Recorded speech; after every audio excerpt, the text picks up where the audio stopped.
Srisailam project నిర్మాణంలో అనేక గ్రామాలు ఇటు ఆంధ్రప్రదేశ్లో అటు తెలంగాణలో కూడా అంటే మహబూబ్నగర్ జిల్లా కర్నూలు జిల్లాలో అనేక గ్రామాలు మునిగిపోయాయి.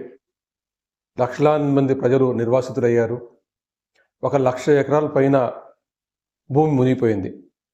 మరి దీనికి ఆ రోజున్న కాంపెన్సేషన్ ఇచ్చింది వాళ్ళు 98 జీవో ప్రకారం అరాకొరా కాంపెన్సేషన్ ఇచ్చారు. వాళ్ళకు భూమికి బదులుగా భూమిని ఎక్కడా ప్రభుత్వం చూపించలేదు. ఉద్యోగ అవకాశాలు ఇస్తా అన్నారు, ఉద్యోగ అవకాశాలు ఇవ్వలేదు.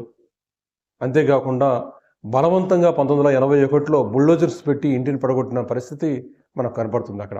అంటే వాళ్ళకు R&R ప్యాకేజ్ కింద ఇళ్ల నిర్మాణానికి కానీ ఏం లేకుండా పోతే పెద్ద పెద్ద రైతులు పొలాలు పోగొట్టుకొని ఆ వచ్చిన కాంపెన్సేషన్ 1,100 అట్లా వస్తే దాన్ని వేరే చోట పొలం కొనుక్కోవాలనుకుంటే 4,000 4,500 రూపాయలకు పొలం, 1 ఎకరా వచ్చే పొలం లేని పరిస్థితుల్లో అందరికీ అందుబాటులో ఉండదు ఆ పొలం.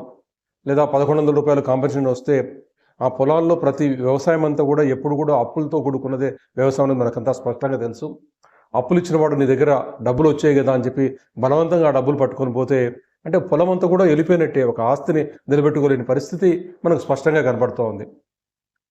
పొలం లేని వాడు కూడా ఊర్లలో ఉపాధి చేసుకుంటున్న వాళ్ళకు కూడా వాడు ఊరికొకరు లేదా వీధికొకరిలాగా ఇంకొక ప్రాంతాలకంతా పోయి వలసపోయి అంటే అనుబంధాలు, గ్రామంతో అనుబంధాలు తెంచుకొని వాడు ఒక ఐడెంటిటీ లేని మనిషిలాగా ఎక్కడుండో వచ్చినవాడు, ఈ ప్రాంతం నుండి వచ్చినవాడు పక్కన నంద్యాల జిల్లాలో వచ్చినా కూడా సెటిలర్ అనే ముద్రతో జీవిస్తున్నారు వాళ్ళంతా కూడా. ఈ ప్రాంతం వాడు కాదని, ఆ ప్రాంతం నుండి 30-40 కిలోమీటర్ల దూరంలో వచ్చినవాడు కూడా ఈ ప్రాంతం వాడు కాదంటే ఒక ఉనికిని కూడా పోగొట్టుకున్న దౌర్భాగ్యమైన పరిస్థితి ఉంటే వాళ్ళకి ప్రభుత్వం ఏ విధంగా ఆదుకోలేదు.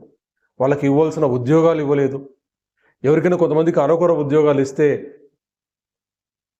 అది లస్కర్ ఉద్యోగాలు లాంటిది, చిన్న చిన్న ఉద్యోగాలు వాళ్ళ స్థాయికి తగని ఉద్యోగాలు, వాళ్ళ చదువుకు తగని ఉద్యోగాలు ఇచ్చి చేతులు దొరిపేసుకున్న ప్రయాణం ఉంది.